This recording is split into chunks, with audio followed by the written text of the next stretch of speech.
Hello students, welcome to one more lecture of exercise 11.3 3-dimensional geometry। इससे last lecture में मैंने आपको बताया था प्लेन क्या है, प्लेन कैसे डिटरमाइन होता है, किन कंडीशंस में हम प्लेन की इक्वेशन को यहाँ निकालना सीखेंगे। तो 3 कंडीशंस मैंने बताई थी, जिसमें पहली कंडीशन थी कि अगर हमें normal to the plane and distance from origin पता है तो हम प्लेन की इक्वेशन कैसे निकालेंगे। अब दूसरी कंडीशन है कि हमें ऐसे प्लेन की इक्वेशन निकालनी है, equation of a plane perpendicular to a given vector. एक वेक्टर हमें दे रखा है जिस पर हमारा प्लेन परपेंडिकुलर है and passing through a given point. समझ रहे हैं मेरी बात को? हमें एक पॉइंट गिवन है जिसमें से हमारा प्लेन पास कर रहा है, हमें एक वेक्टर गिवन है जिसके हमारा प्लेन परपेंडिकुलर है। मान लीजिए बेटा, this is X axis, this is Y axis and this is Z axis, और ये हमारा रैंडमली कोई भी प्लेन है। तो ये प्लेन एक वेक्टर के परपेंडिकुलर है, तो वो वेक्टर हमने मान लिया कि वेक्टर n है। ये नोटेशंस फिक्स की हुई हैं कन्वीनियंस के लिए कि n वेक्टर है जिस पर हमारा प्लेन परपेंडिकुलर है। अगर मैं अपनी बुक ही ले लेती हूँ तो ये मेरी बुक को अगर प्लेन कंसीडर करें और ये कोई वेक्टर है n वेक्टर, तो प्लेन इसके परपेंडिकुलर है और इस प्लेन पर कोई एक पॉइंट हमें पता है जिसमें से ये प्लेन पास कर रहा है, तो उस पॉइंट का position vector small vector a है। ये 2 बातें हमें पता है। समझ गए मेरी बात को? प्लेन एक वेक्टर के परपेंडिकुलर है जो कि वेक्टर n से रिप्रेजेंट हो रहा है, और प्लेन किसी पॉइंट से a से पास कर रहा है जिसका पोजीशन वेक्टर स्मॉल a है। इन दैट केस इस प्लेन की इक्वेशन क्या होगी? तो हम प्लेन पर कोई जनरल पॉइंट P ले लेते हैं, x y z। ठीक है, अब मेरी बात को ध्यान से समझना। ये जो a वेक्टर है ये आपको दिया गया होगा। अभी मैं वेक्टर इक्वेशन की बात कर रही हूँ, कार्टेशियन की बात बाद में करूँगी। तो पॉइंट P का जो पोजीशन वेक्टर है वो वेक्टर r हो जाएगा। a का पोजीशन वेक्टर ऑलरेडी a दे रखा है। अगर मैं वेक्टर AP की बात करती हूँ तो वो होगा position vector of P minus position vector of a, यानी कि r माइनस a। ध्यान से समझना मेरी बात को। ये आ गया वेक्टर AP। प्लेन एक वेक्टर n के परपेंडिकुलर है, प्लेन एक पॉइंट A में से पास कर रहा है जिसका पोजीशन वेक्टर स्मॉल a है, और प्लेन पर कोई जनरल पॉइंट मैंने P ले लिया जिसका पोजीशन वेक्टर r है। तो AP प्लेन पर एक वेक्टर है। भाई अभी मैंने बुक आपको लेके दिखाई, बुक इसके परपेंडिकुलर है, तो ये जो वेक्टर है, ये जो n वेक्टर है, ये इस पूरे प्लेन पे परपेंडिकुलर है। तो इस पूरे प्लेन पे जितनी भी लाइंस होंगी, जितने भी वेक्टर्स होंगे, ये उन सब पे, अगर मैं ऐसे ले लूँ, ये मेरा चौक होल्डर को मैं ऐसे ले लूँ, एक वेक्टर n मान लूँ, तो ये प्लेन इस पर परपेंडिकुलर है, ये वेक्टर प्लेन पर परपेंडिकुलर है, तो ये वेक्टर प्लेन की हर लाइन पे परपेंडिकुलर होगा। तो जो AB वेक्टर है वो प्लेन पे ही तो लाई कर रहा है, तो ये n वेक्टर AP पर भी क्या हो जाएगा? परपेंडिकुलर हो जाएगा। तो AP is perpendicular to vector n, और जब 2 वेक्टर परपेंडिकुलर हों तो उनकी डॉट प्रोडक्ट क्या होती है? 0। तो AP क्या है? r minus a dot n is equal to 0। ये हमारे प्लेन की वेक्टर इक्वेशन आ जाएगी। अगर plane vector position vector a वाले पॉइंट से तो पास कर रहा है और n वेक्टर के परपेंडिकुलर है, तो ये हमारे प्लेन की वेक्टर इक्वेशन आ जाएगी।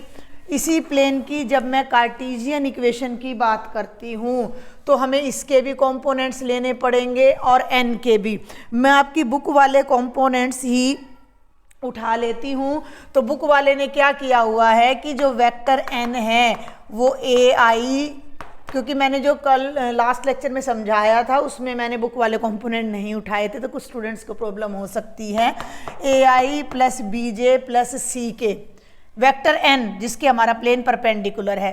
वेक्टर r आपको पता ही है, xi plus yj plus zk, और पॉइंट A जिससे हमारा प्लेन पास कर रहा है उसको अगर x1 y1 z1 ले लें तो वेक्टर A हो जाएगा x1i y1j और z1k। अब r माइनस a, ध्यान देना, वेक्टर r माइनस a क्या बन जाएगा? इसको यहाँ से मैं रब कर देती हूँ। देखो ना r minus A dot N 0 है, तो r माइनस ए बना लो भाई, x1 माइनस एक्स आई, y1 माइनस वाई जे, z1 माइनस जेड के। ये हो गया r माइनस ए, ये हो गया n। इन दोनों की डॉट प्रोडक्ट इक्वल टू 0 है, तो इन दोनों की डॉट प्रोडक्ट को 0 करने का मतलब i वाला कंपोनेंट i वाला से करना है, तो a into x1 minus X, b into y1 minus Y और c into z1 minus Z is equal to 0। ये हमारे प्लेन की कार्टेशियन इक्वेशन आ जाएगी और ये प्लेन की वेक्टर इक्वेशन। लेकिन फिर वही बात मैं कह रही हूँ, आपको टर्म्स कंडीशंस पता होनी चाहिए। ए क्या है, एन क्या है। ए वेक्टर है जिससे हमारा प्लेन पास कर रहा है, और एन वो वेक्टर है जिस पर हमारा प्लेन परपेंडिकुलर है। समझ गए ना, ए से पास कर रहा है एन के परपेंडिकुलर। जब कार्टेशियन की बात करते हैं, ये x1 माइनस एक्स की जगह ऐसा करो, मेरी बात सुनो, ये और 0 है ना, तो तीनों में से माइनस कॉमन ले लो, स्टैंडर्ड फॉर्म ये बनेगी x minus x1, y minus y1 और z minus z1 is equal to 0। इसको नोट करो, ठीक है, इसमें आपको कन्वीनियंट रहेगा और आगे तक यही यूज होने वाली है। मैंने r माइनस ए यहाँ किया तो मैंने r माइनस ए को ही गलत कर दिया ना, x minus x1, y minus y1 और z माइनस z1, तो ये आपकी इक्वेशन आ जाएगी। अब आपको ये पता होना चाहिए कि x1, y1, z1 तो वो पॉइंट है जिससे प्लेन पास कर रहा है, और capital A, capital B, capital C are the direction ratios of the vector which is perpendicular to the given plane. तो इस कंडीशन में हम आसानी से कोई भी क्वेश्चन सॉल्व कर सकते हैं। अभी इसी कॉन्सेप्ट को समझने के लिए एक एग्जाम्पल ले लेते हैं। एग्जाम्पल नंबर 17 है, आपकी बुक में ही है एग्जाम्पल नंबर 17। देखें जरा कि find the vector equations and Cartesian equations of the plane which passes through the point, given point. मेरी बात सुनना ध्यान से, जो पॉइंट है जिसमें से प्लेन पास कर रहा है वो 5 2 माइनस 4 है, यानी x1 y1 z1 की जगह 5 2 माइनस 4 है। एंड द गिवन वेक्टर जिसको प्लेन परपेंडिकुलर है, and plane is perpendicular to the line with direction ratios 2 3 -1। तो पहले मैं ये बातें यहाँ लिख देती हूँ। Plane is perpendicular to the line with direction ratio 2 3 -1। अगर आपको कॉन्सेप्ट समझ आ चुका है तो बुक वाला चाहे कोई भी लैंग्वेज यूज़ कर ले, आपको प्रॉब्लम नहीं आनी चाहिए, ठीक है। अब ये क्या कहता है कि पॉइंट है जिससे हमारा प्लेन पास कर रहा है, तो जिससे हमारा प्लेन पास कर रहा है तो वेक्टर ए हो जाएगा, वो हो जाएगा 5i plus 2j minus 4k। और प्लेन जिस लाइन के परपेंडिकुलर है ये उसके डायरेक्शन रेशो हैं, जिसके प्लेन परपेंडिकुलर है उससे हम वेक्टर n से डिनोट करते हैं, तो ये हो जाएगा 2i plus 3j minus k।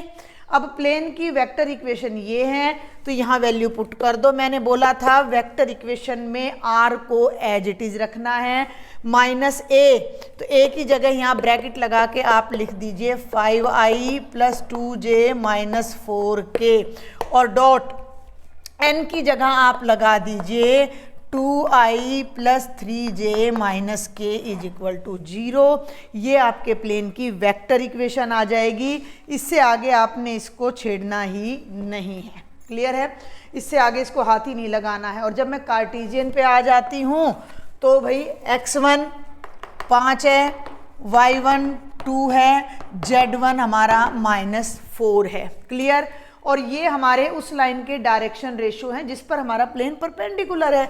तो कैपिटल A 2 हो जाएगा, कैपिटल B 3 हो जाएगा, 3 हो जाएगा, कैपिटल C -1 हो जाएगा। तो Cartesian equation of the plane क्या हो जाएगी, ये वाली। पहले इसको लिखना, फिर A के प्लेस पे आपने 2 पुट करना है इंटू x -5, प्लस B के प्लेस पर 3 पुट करना है इंटू y -2, C के प्लेस पर आपने -1 पुट करना है, और z -z1 minus plus 4 is equal to 0। Solve कर लो भाई, 2x -10 plus 3y minus 6 minus Z minus 4 is equal to 0। X Y Z को अरेंज कर लो। 2x plus 3y minus Z 10, 10 plus 6 16, 16 plus 4 20 is equal to 0। ये आपकी Cartesian equation और ये आपकी vector equation of the plane आ जाएगी जब किसी पॉइंट से प्लेन पास कर और किसी गिवन वेक्टर के परपेंडिकुलर है। हमारा नेक्स्ट टॉपिक है बेटा equation of a plane, to find the equation of a plane which passes through 3 non collinear points. 3 non collinear point से तो पास करना जरूरी है ही प्लेन को, तभी हम प्लेन की इक्वेशन को डिटरमाइन कर सकेंगे। मान लीजिए कि ये हमारे पास कोई भी प्लेन है और इस पर 3 नॉन कॉलिनियर पॉइंट हैं। पॉइंट ए जिसका पोजीशन वेक्टर ए है, point B position vector B है, पॉइंट सी का पोजीशन वेक्टर स्मॉल सी है, और पी इस पर कोई जनरल पॉइंट है जिसका पोजीशन वेक्टर आर है। तो अब मेरी बात को सुनो ध्यान से कि वेक्टर ए बी अगर मैं लेती हूँ या लाइन सेगमेंट ए बी लेती हूँ तो ये हो जाएगा बी माइनस ए सी अगर मैं लेती हूँ तो ए सी हमारा हो जाना है सी माइनस ए, और अगर मैं वेक्टर ए पी लेती हूँ तो ये मेरा हो जाना है आर माइनस ए। यहाँ तक क्लियर है? अब मेरी बात को ध्यान से सुनो कि आपने क्रॉस प्रोडक्ट की होगी। Cross product of 2 vectors a and b is perpendicular to vector a and vector b both. 10th chapter में आ जाता है कि 2 वेक्टर्स की क्रॉस प्रोडक्ट अगर आप लेते हो तो वो दोनों वेक्टर्स पे परपेंडिकुलर होती है। Is it okay? अब मैं बात करती हूँ ए बी और ए सी की क्रॉस प्रोडक्ट की। ध्यान देना भाई, ए बी और ए सी एक ही प्लेन पर 2 वेक्टर्स हैं। ये प्लेन है, इस पर 2 वेक्टर हैं, एक ए बी और एक ए सी। दोनों पर जो परपेंडिकुलर वेक्टर आएगा वो इनकी क्रॉस प्रोडक्ट की डायरेक्शन में होगा। Is it clear?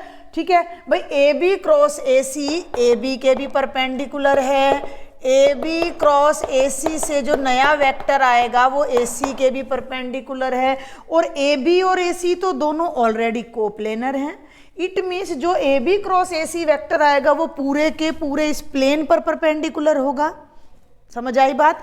और जब ये वेक्टर पूरे के पूरे प्लेन पे परपेंडिकुलर होगा तो एपी पे भी परपेंडिकुलर होगा, प्लेन के हर वेक्टर पे परपेंडिकुलर होगा।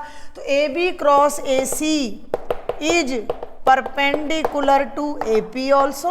और जब 2 वेक्टर्स परपेंडिकुलर होते हैं तो उनकी जो डॉट प्रोडक्ट है वो क्या हो जाती है? 0।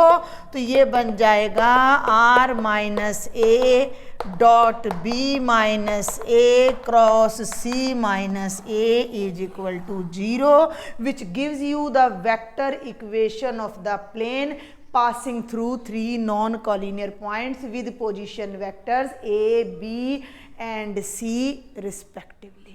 बिल्कुल आसान सा है। ये कॉन्सेप्ट समझ में जिन बच्चों को ना आए वो छोड़ देना। सिंपल सा कॉन्सेप्ट है कि ए बी और ए सी 2 वेक्टर्स हैं तो उनको जो परपेंडिकुलर वेक्टर होगा वो उनकी क्रॉस प्रोडक्ट होगी, और वो क्रॉस प्रोडक्ट केवल इन दोनों पर नहीं इस पूरे प्लेन पर परपेंडिकुलर होगी, तो वो एपी पे भी परपेंडिकुलर होगी। तो इस कॉन्सेप्ट को हमने यूज़ किया और हमारे पास इन पॉइंट्स और आर के बीच में एक रिलेशन आ गया जो हमें प्लेन की इक्वेशन देता है। इसी की कार्टेशियन इक्वेशन बनानी हो तो आर तो हमने एज यूजुअल क्या ले लेना है? X Y Z. एक पॉइंट के कोऑर्डिनेट्स को आपने x1 y1 z1, दूसरे पॉइंट्स के कोऑर्डिनेट्स आपने x2 y2 z2, और तीसरे पॉइंट्स के कोऑर्डिनेट्स आपने x3 y3 z3 लेने हैं। और इन पॉइंट्स को यूज करके यहाँ पे पुट आपने कर देना है। तो भाई r माइनस ए तो एज इट इज आ जाएगा हमारा, नहीं मैं कार्टेशियन बता रही हूँ, सॉरी, पहले आपको कार्टेशियन बताती हूँ। तो r माइनस ए का मतलब होगा x minus x1 i, y minus y1 j और z माइनस z1 के। ऐसे ही जब b माइनस ए वेक्टर लोगे तो ये उसके जो कंपोनेंट होंगे x2 minus x1 i, y2 minus y1 j, z2 minus z1 के, और c माइनस ए के कंपोनेंट्स आ जाएंगे x3 minus x1 y3 minus y1 z3 minus z1। अब ये क्या है? ये स्केलर ट्रिपल प्रोडक्ट है। अगर आपको याद हो कि 3 वेक्टर्स ए बी सी की जो हम स्केलर ट्रिपल प्रोडक्ट लेते थे वो कैसे डिफाइन करते थे, वो हम एक डिटर्मिनेंट से डिफाइन करते थे। चैप्टर 10 में मैंने स्केलर ट्रिपल प्रोडक्ट करवाई हुई है, आप देख लेना। तो यहाँ हमने ले लिए थे ए के कॉम्पोनेंट A1 A2 A3, यहाँ ले लेने थे बी के कॉम्पोनेंट B1 B2 B3, और यहाँ ले लिए सी के कॉम्पोनेंट। ठीक है, तो अब इसको कार्टेशियन में बदलने के लिए हम इसे डिटर्मिनेंट की फॉर्म में लेंगे, और इसका जो डिटर्मिनेंट बनेगा वो ध्यान करो तुम, r माइनस ए, r आपके पास है, a आपके पास है, तो ये बन गया x minus x1 y minus y1 z minus z1। b minus A, b के कॉम्पोनेंट्स x2 में हैं, a के x1 में हैं, तो x2 minus x1 y2 minus y1 और z2 minus z1, x3 minus x1 y3 minus y1 और z3 minus z1 is equal to 0। ये आपकी कार्टेशियन इक्वेशन है और ये आपकी वेक्टर इक्वेशन है। अगर हमारा प्लेन किन्हीं 3 पॉइंट से पास कर रहा है जिनके position vectors respectively a, b और c से डिनोट किए जा रहे हैं। ज़्यादातर इन क्वेश्चंस को सॉल्व करने के लिए आपने कार्टेशियन को यूज़ करना है, लेकिन आपकी बुक में एक एग्जाम्पल गिवन है, एग्जाम्पल नंबर 18, जिसमें आपसे वेक्टर फॉर्म पूछी गई है। ध्यान से सुनेंगे। Find the vector equation of the plane. मैं करवा रही हूँ आपको एग्जाम्पल नंबर 18 ऑफ NCERT exercise 11.3। Find the vector equations of the plane passing through 3 points R। R के कोऑर्डिनेट्स है बेटा जी 2 5 -3, S के कोऑर्डिनेट्स हैं -2 -3 5, और T के कोऑर्डिनेट्स हैं 5 3 -3। पॉइंट्स का नाम चाहे कुछ भी हो, आपने इनके पोजीशन वेक्टर्स को स्मॉल ए स्मॉल बी स्मॉल सी से लेना है। हमें ऐसा प्लेन निकालना है जो इन तीनों पॉइंट में से पास कर रहा है। तो position vector of R A आ जाएगा 2i + 5j - 3k, S का पोजीशन वेक्टर आ जाएगा -2i - 3j + 5k, T का पोजीशन वेक्टर आ जाएगा 5i + 3j - 3k। Clear? Vector A आ गया, वेक्टर B आ गया, वेक्टर C आ गया, वेक्टर R को हम एज इट इज़ यूज़ करते हैं। तो आप यहाँ लिख देना कि vector equation of the plane passing through R, S and T is, क्या है वो इक्वेशन? आ जाओ इधर, R माइनस ए। तो R को एज इट इज रखते हैं वेक्टर इक्वेशन में, A की जगह पर वैल्यू पुट कर दीजिए वेक्टर A की 2i + 5j - 3k dot in दोनों की क्रॉस। तो b माइनस ए कर लेना। अब तो मैं डायरेक्ट कर रही हूँ -2 -2 -4i -3 -5 -8j 5 + 3 8k। समझ गए नहीं? तो बहुत छोटी सी बात है, अब तो पूरा वेक्टर्स हम कर चुके हैं। c माइनस ए 5 -2 3i 3 -5 -2j -3 + 3 0 हो जाना है इज इक्वल टू 0। ये तो आपके प्लेन की आ जाएगी वेक्टर इक्वेशन। बस इतना ही पूछा है बुक में, तो हम इतना ही छोड़ देंगे, यहीं पर R को यूज नहीं करना।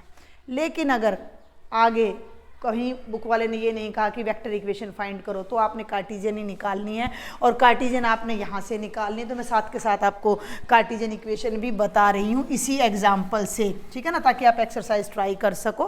तो बिल्कुल सिंपल है, x माइनस x, देखो बेटा ये x1 है, ये y1 है, ये z1 है, this is x2 y2 z2, this is x3 y3 z3।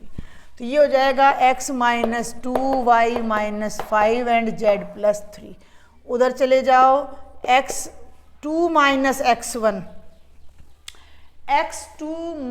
x1, तो ये वाले कंपोनेंट आएंगे सारे -4 -8 और 8, -4 -8 और 8, और x3 माइनस x1 यानी c माइनस a करना है तो ये वाले कंपोनेंट आएंगे आपके 3 माइनस 2 0 इज इक्वल टू 0। इसको सॉल्व कर लेना डिटर्मिनेंट की हेल्प से and you will get the Cartesian equation of the plane which passes through 3 non collinear points. तो 3 कंडीशन मैंने बताई थी, तीनों में बता दिया है कि हमें प्लेन की इक्वेशन कैसे निकालनी है, उनसे रिलेटेड न्यूमेरिकल्स भी एक एक दो करवा दिए हैं। अब हमारी आ जाती है intercept form and the equation of the plane passes through intersection of 2 given planes. उनको देखते हैं। नेक्स्ट टॉपिक है बिल्कुल आसान, intercept form of the equation of the plane. Intercept form में लाइन भी हमने की हुई है। इंटरसेप्ट क्या होता है? कोई भी प्लेन, अब तो लाइन की बात नहीं चल रही, प्लेन की बात चल रही है। कोई भी प्लेन इस तरीके से है कि तीनों एक्सिस को कट करता हुआ जा रहा है, ठीक है। ये एक्स एक्सिस को मान लीजिए ओरिजिन से a डिस्टेंस पे कट कर रहा है, इसके कोऑर्डिनेट्स हो गए a0 0। वाई एक्सिस को ऑरिजिन से b डिस्टेंस पे कट कर रहा है, ये डिस्टेंस स्मॉल b है, ये डिस्टेंस स्मॉल a है। कोऑर्डिनेट्स इस पॉइंट के हैं 0 b 0, सुनना मेरी बात ध्यान से। और z एक्सिस को c डिस्टेंस पे कट कर रहा है, कोऑर्डिनेट्स हो गए 0 0 c। तो इस टाइप के प्लेन की इक्वेशन क्या होगी? प्लेन की इक्वेशन किस मेथड से निकलेगी? पहले तो ये देख लो कि प्लेन तीनों एक्सिस को कट करता हुआ जा रहा है, तो 3 पॉइंट्स हमें मिल रहे हैं प्लेन पर, और 3 नॉन कोलिनियर पॉइंट से जब प्लेन पास करता है तो वो इक्वेशन मैं आपको बता चुकी हूँ। तो उस तरीके से जब हम निकालेंगे तो इसकी इक्वेशन हमारी डायरेक्ट बनने वाली है x by a plus y by b plus z by c is equal to 1, जहाँ a b c are respectively x intercept, y intercept and z intercept of the given plane. तो कुछ भी नहीं करना, आपको कोई प्लेन की equation मान लो दे रखी है 2x plus 3y minus 5z plus 4 is equal to 0। इसको इंटरसेप्ट फॉर्म में बदलना है तो क्या करो, 2x plus 3y minus 5z is equal to minus 4।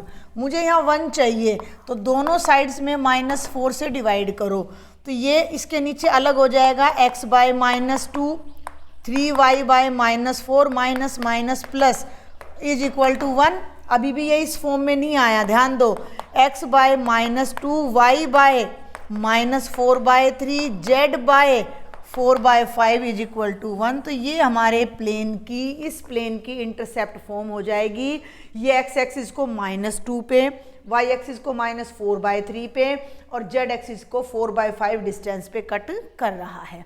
अगर इंटरसेप्ट्स दे रखे हैं तो इक्वेशन कैसे निकालनी है, उसका एक छोटा सा एग्जाम्पल आपको दिया गया है, एग्जाम्पल नंबर 19, ठीक है। वो क्या है, find the equation of a plane with intercepts 2 3 4 on x axis y axis and z axis respectively. तो a की वैल्यू 2 हो गई, 2 हो गई, b की 3 हो जाती है, c की 4। तो जो प्लेन की इक्वेशन है वो क्या बन जाएगी, x by 2 plus y by 3 plus z by 4 is equal to 1। ये हो गई इंटरसेप्ट फॉर्म में। लेकिन जो प्लेन की स्टैंडर्ड इक्वेशन होती है, जनरल इक्वेशन होती है, वो तो ये होती है ना। तो इसमें लाने के लिए एलसीएम ले लो 12 एलसीएम ले लो तो 2 6 जा 6x 3 4 जा 4y 4 3 जा इज इक्वल टू 12 को उधर ले जाओ, 6x प्लस 4y प्लस बाद में ले जाना 12 को अगले स्टेप में। तो ये हमारी प्लेन की जनरल इक्वेशन आ जाएगी, ये प्लेन की इंटरसेप्ट फॉर्म आ जाएगी। और इंटरसेप्ट फॉर्म हमने स्ट्रेट लाइंस में क्लास 11th में भी की हुई है, तो बिल्कुल आसान है। अगला टॉपिक क्या है, अगला टॉपिक बड़ा मज़ेदार है, उस पर एक क्वेश्चन हमारा जरूर बनता है। अब मेरी बात ध्यान से सुनना, to find the equation of the plane passing through the intersection of 2 given planes. ध्यान से सुनेंगे, 2 प्लेन आपको गिवन हैं, 2 प्लेन आपको गिवन हैं। Equation of a plane passing through, ध्यान से सुनेंगे, इस टाइप का एक क्वेश्चन बन जाता है, इंटरसेक्शन ऑफ 2 गिवन प्लेन्स। ठीक है भाई, तो अब ये किस तरह से हो सकता है, पहले तो प्रैक्टिकली समझो। ये एक प्लेन है और बीच में से छोड़ दें तो ये भी एक प्लेन है, this is a plane, this is a plane, और ये जो लाइन है ये इसकी इंटरसेक्शन है। दोनों प्लेन्स लाइन पे इंटरसेक्ट करते हैं, लाइंस पॉइंट पे इंटरसेक्ट करती हैं, ठीक है। तो इस लाइन में से ये तीसरा प्लेन बाहर आ रहा है ना, this is the first plane, this is the second plane, और ये जो तीसरा प्लेन है मेरे हाथ में वो इस इंटरसेक्शन वाली लाइन में से आ रहा है ना, यानी दोनों प्लेन के इंटरसेक्शन में से पास कर रहा है। तो इसकी इक्वेशन हमने कैसे निकालनी है। प्लेन को जनरली डायग्राम तो थोड़ा सा देखते हैं। I will try to create a diagram here. ये फर्स्ट प्लेन, ये सेकंड प्लेन, और दोनों की इंटरसेक्शन से जा रहा है ये तीसरा प्लेन। मान लो ये प्लेन है पाई 1, ये प्लेन है पाई 2, और ये प्लेन है पाई 3। तो इस थर्ड प्लेन की इक्वेशन हमने फाइंड करनी है। अब पहले तो हम इन प्लेन्स की इक्वेशन को ना सपोज कर लेते हैं भाई। मान लो पाई 1 की इक्वेशन है r.n1 is equal to D, second plane की इक्वेशन है r.n2 is equal to D. अब इन दोनों प्लेन्स की जो लाइन ऑफ इंटरसेक्शन है वो ये है। इस पर कोई पॉइंट ले लिया जिसका पोजीशन वेक्टर t1 है, तो ये पॉइंट पहले प्लेन की इक्वेशन को भी सेटिस्फाई करेगा और दूसरे की भी, ठीक है। तो पहले प्लेन की इक्वेशन को सेटिस्फाई करेगा तो r की जगह मैं रख देती हूँ t1.n1 is equal to D, यहाँ मैं रख देती हूँ t1.n2 is equal to D, ठीक है, क्लियर है। अगर हम कोई रियल नंबर लैम्डा, देखो हम क्या करते थे, फिर हम इनको सॉल्व करते हैं एल्जेब्रिकली, तो अभी तो ये प्रैक्टिकली पॉसिबल नहीं है, बट अगर हम कोई लैम्डा ले लें और इसको लैम्डा से मल्टीप्लाई करें, ध्यान देना ये फर्स्ट है और ये सेकंड है, इसको लैम्डा से मल्टीप्लाई कर दें तो t1.n1 plus lambda t1.n2 is equal to D plus ये d1 d2 लो भाई, यहाँ पे d1 d2 डिस्टेंस फर्क रहेगी ना, तो d1 प्लस लैम्डा d2।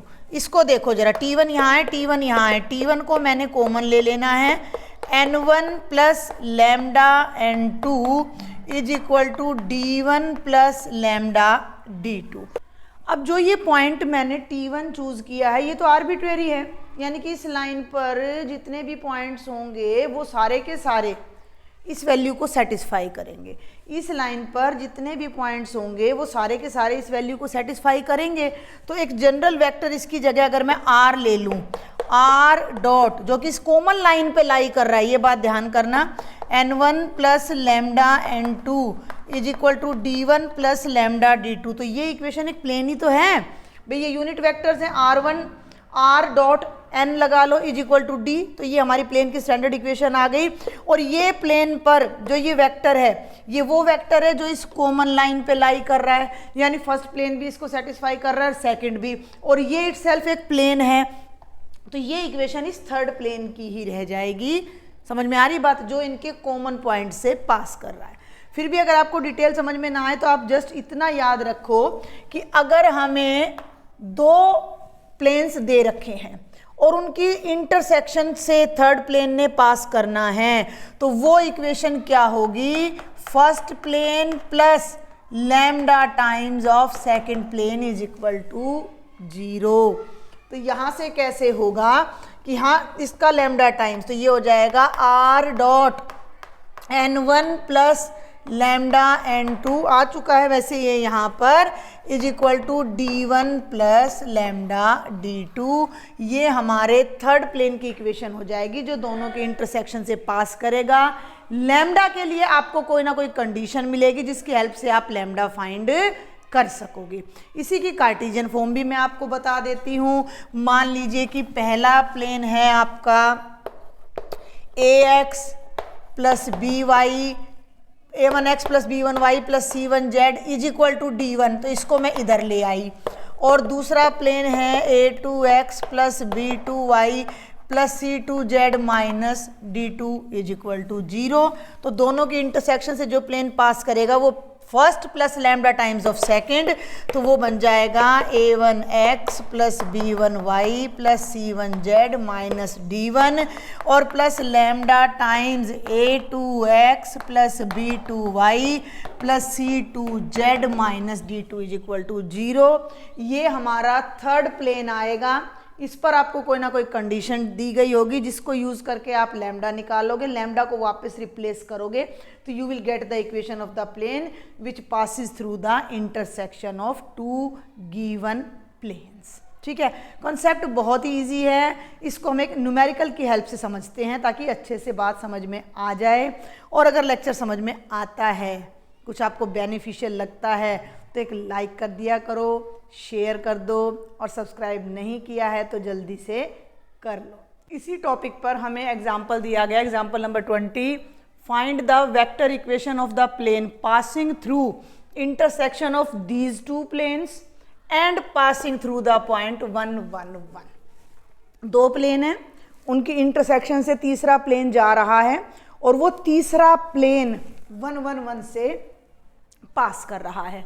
तो भाई इसको अगर हम कंपेयर करें r dot n1 is equal to d1 से, और इसको अगर कंपेयर करें r dot n2 is equal to d2 से, तो ये तो वेक्टर n1 हो गया, यूनिट वेक्टर नहीं है भैया ये, ठीक है, i plus j plus k, और ये वेक्टर n2 हो गया 2i plus 3j plus 4k, d1 हो गया 6 और d2 हो गया माइनस का 5। जनरल भी ले सकते हो, कोई फर्क नहीं पड़ता, p1 p2 ले सकते हो आप इसको। तो जो प्लेन दोनों की इंटरसेक्शन से पास करेगा वो मैंने क्या बताया था, first plane plus lambda times of second plane is equal to 0 लिख देना equation of the plane passing through intersection of 1 and 2। तो वो बनने वाला है r dot n1 plus lambda n2 is equal to d1 plus lambda d2, अभी भी बताया मैंने आपको। तो r डॉट, अब ध्यान देना भाई, n1 के प्लेस पर लगा लो i प्लस j प्लस के, और लैम्डा n2 के प्लेस पर लगा लो 2i plus 3j plus 4k, और d1 प्लस लैम्डा d2 यानी कि 6 माइनस 5 लैम्डा।